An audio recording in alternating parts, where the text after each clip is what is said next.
Hello, I am Mel Malicious, a Belgian sex worker. Depuis le 1er décembre dernier, Mel publie régulièrement des contenus pour expliquer et défendre une nouvelle loi en Belgique, celle qui permet aux travailleurs du sexe de bénéficier d'un contrat de travail.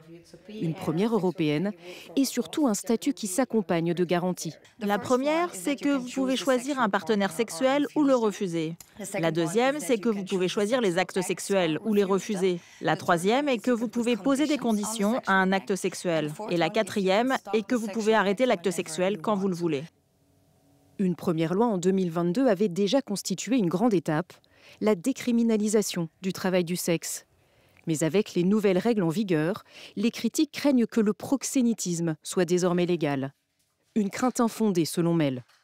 Je ne crois pas que ce soit une opportunité pour les proxénètes de commencer un business. Grâce à cette loi, justement, tout le monde ne peut plus démarrer une activité dans le travail du sexe, alors qu'avant c'était possible. Maintenant, il leur faut un permis. S'ils ont fait quelque chose de répréhensible aux yeux de la loi et que c'est sur leur casier, ils n'obtiendront pas ce permis.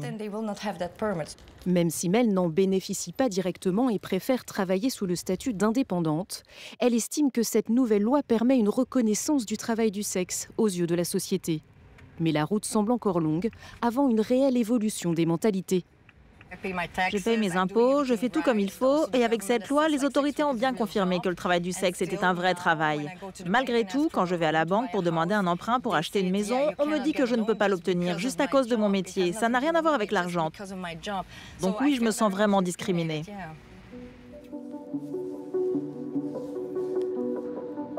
Un peu plus loin, dans le centre d'Anvers, la Villa Tinto existe depuis 20 ans. Avec ses 915 000 visiteurs par an, c'est la plus grande maison close de Belgique. Ici, le commissariat est à quelques pas des vitrines. La propriétaire nous fait visiter l'une d'entre elles, munie de boutons de sécurité directement reliés à la police et d'un détecteur d'empreintes digitales à l'entrée. Difficile pour Karin van der Elst d'envisager de faire signer des contrats aux travailleurs du sexe, puisque son établissement loue uniquement les vitrines à la journée. Mais elle a été consultée pour l'élaboration de la nouvelle loi et est convaincue qu'il faut encadrer la prostitution.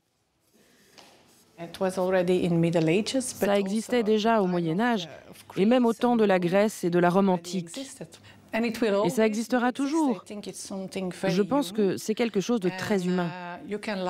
Que vous approuviez ou non, ça sera toujours là. Faire comme si ça n'existait pas, c'est un peu hypocrite. Et surtout, vous repoussez le problème dans un coin sombre et criminel où l'on peut alors abuser de ces gens.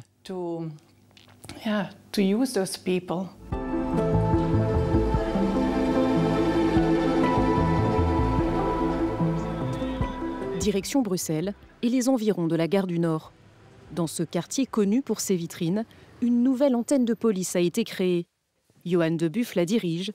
Le policier travaille depuis plus de 20 ans sur les dossiers liés à la prostitution. Il estime que la transparence amenée par la nouvelle loi peut l'aider dans sa traque des cas de traite d'êtres humains. Tous ceux qui travaillent de cette façon-là, on peut être assez assuré que ce n'est pas là qu'on doit commencer à regarder d'abord. Mais la loi, comme elle a été conçue pour l'instant, difficile, plein de conditions, plein de droits pour le travailleur du sexe, ce qui est bon, mais l'employeur, j'en vois pas beaucoup qui vont se risquer là-dedans. En effet, dans toute la Belgique, seule une poignée de gestionnaires de maisons closes auraient pour le moment manifesté leur intérêt pour salarier leurs travailleurs du sexe.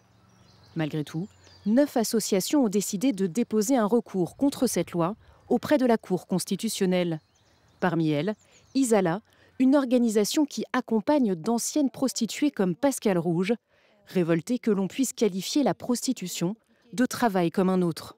J'ai juste envie de dire, mais messieurs les ministres ou mesdames les ministres qui avaient signé cette loi, est-ce que vous avez réfléchi si c'était vraiment un métier comme un autre, est-ce que vous accepteriez qu'un jour votre fille ou votre fils vienne dire un mois plus tard je vais devenir prostituée?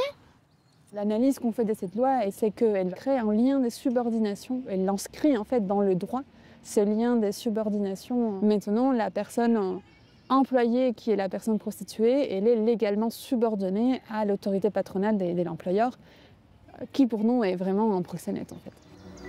La législation belge sur la prostitution fait partie des plus progressistes au monde, mais n'a pas fini de faire débat dans le pays.